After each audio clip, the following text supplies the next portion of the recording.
بسم اللہ الرحمن الرحیم. ویلکم ٹو فکر ناؤ. آج کا پروگرام ایک دفعہ پھر ملک ریاض کے حوالے سے ہے، لیکن آج ملک ریاض سے زیادہ ہم پاکستان کی بات کریں گے. ملک ریاض ایک آئینہ ہے جس میں پاکستان کا چہرہ نظر آتا ہے، جو ہرگز خوشنما نہیں ہے. پاکستان اگر کرپشن انڈیکس میں اس قدر نیچے ہے تو اس کی وجہ سمجھ آ جانی چاہیے. ملک ریاض نے جس طرح ترقی کی ہے، جس طرح وہ آگے بڑھا ہے، وہ حیران کن ہے.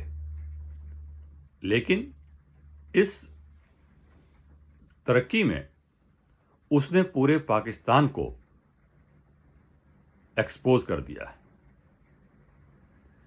پاکستان کی فوج ہو، پاکستان کی عدلیہ ہو، پاکستان کی معیشت ہو، پاکستان کا میڈیا ہو، حتیٰ کہ مذہبی طبقات جو ہیں ان کو بھی اس نے ایکسپوز کر دیا ہے. کرپشن، بدعنوانی، زور زبردستی اس قدر پوری ریاست میں اور پورے معاشرے میں پھیلی ہوئی ہے، جس کا ملک ریاض ایک زندہ چلتا پھرتا ثبوت ہے. ملک ریاض جب سپریم کورٹ میں پیش ہوئے، جب ان کو 450 ارب روپے کا جرمانہ کیا گیا، کیونکہ انہوں نے کوئی 100-150 ارب روپے کی زمین جو تھی وہ ہتھیا لی تھی کراچی میں، تو 450 میں چھوٹ گئے وہ. اس وقت کتنے جرنیل، ریٹائرڈ جرنیل ان کے ساتھ اردلی کی حیثیت سے پیش ہوئے تھے. وہ منظر دیکھنے کا تھا، اور انہی کے زور پر وہ شخص یہاں تک پہنچا ہے. پاکستان کی سیاست تو دیکھ لیجئے، کون سی سیاسی پارٹی ہے جس نے اس سے معاملہ نہیں کیا اور جس پہ اس نے کوٹ ان کوٹ احسان نہیں کیے. خواہ وہ بام پروف گھر بنا کے دینا ہو، ریئل اسٹیٹ میں ہیلپ کرنی ہو، ہر سیاسی پارٹی کی اس نے ہیلپ کی ہے. اس کے بعد آپ عدالت کو دیکھ لیجئے، کتنے ججوں کو اس نے پلاٹ اور مکان بنا کے دیے ہیں، سستے داموں دیے ہیں، مفت دیے ہیں. کوئی عدالت جو ہے اس کے خلاف فیصلہ دینے کو تیار نہیں ہے. کتنے جج ہیں جو اس سے بچے ہوئے ہیں. اور یہ سب زبان زد عام ہے، جو کوئی الزام کی بات نہیں ہے، سب لوگ جانتے ہیں. صرف اب یہ ہے کہ ملک ریاض کو لایا جائے اور اس سے جو ہے سب یہ باتیں اگلوائی جائیں، اور سارا کچا چٹھا جو ہے وہ کھولا جائے، ریاست کو پتہ چلے، عوام کو پتہ چلے کہ ہو کیا رہا ہے اس ملک میں. اس کے بعد ملک کی معیشت کو جو نقصان اس شخص نے پہنچایا ہے، اور ریاست کی مرضی سے پہنچایا ہے.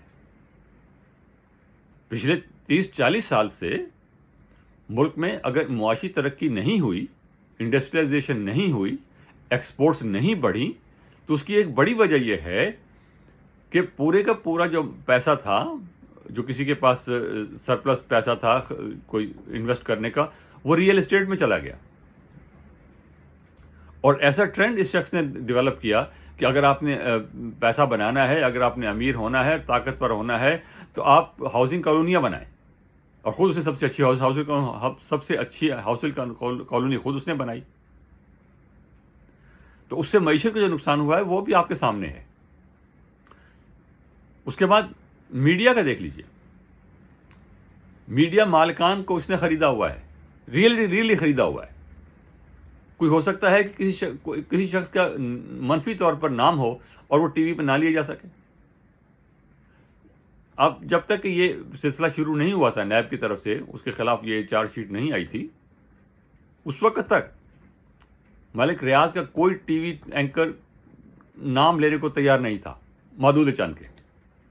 ڈان گروپ کو کریڈٹ جاتا ہے کہ انہوں نے اس سے پلاٹ نہیں لیے، اور وہ ڈان گروپ نے اپنے آپ کو ایک پروفیشنل آرگنائزیشن کے طور پہ رکھا ہے. یہ بات پہلے بھی کہہ چکا ہوں اور اب بھی کہہ سکتا ہوں. کراچی کا جو سارا اسکیم ہے اس کا بحریہ ٹاؤن والا، وہ ڈان گروپ نے ایکسپوز کیا تھا اور انہوں نے بڑا پریشر سہا ہے اس کے لیے. لیکن باقی جتنے میڈیا ہاؤسز ہیں، ٹیلی ویژن اسٹیشنز ہیں، اخبارات ہیں، وہ کوئی اس کا نام لینے کو تیار نہیں. کتنے کتنے واقعات موجود ہیں جو ہوئے ہیں جہاں اس نے زبردستی گھروں پہ املاک پہ قبضہ کیا ہے، گاؤں کے گاؤں اجاڑے ہیں. کوئی خبر اخبار میں نہیں آئے گی، کوئی ٹیلی ویژن اس پہ نہیں لکھے گا. اور اب بھی جب ہو رہا ہے اس کو کہتے ہیں پراپرٹی ٹائکون. اب جا کے نام لینا شروع کیا لوگوں نے. اس کے بعد مذہبی ٹچ، سب کچھ کرو. اس کے بعد جو ہے آپ جو ہیں وہ لوگوں کو پیسے دے کے عمرے پہ بھیجو، لوگوں کو حج پہ بھیجو، مسجدیں بنواؤ، مزارات پہ خیرات کرو. یہ سب کچھ یہ کر رہے ہیں. اور کسی مذہبی طبقے کو کوئی اس پہ اعتراض نہیں ہے کہ مدرسے بن رہے ہیں. جی ہاں جی، مدرسہ بنایا جی، ماشاء اللہ بڑا اچھا کیا جی. مسجد بڑی زبردست مسجد بنائی جی، ماشاء اللہ بڑی اچھی بنائی ہے. تو ہر جگہ جو ہے اس شخص کا ہولڈ ہے. اور یہ شخص، میں نے پھر کہہ رہا ہوں، یہ ایک آئینہ ہے پاکستان کا، جس میں ہمیں سب کو اپنا چہرہ دیکھنا چاہیے.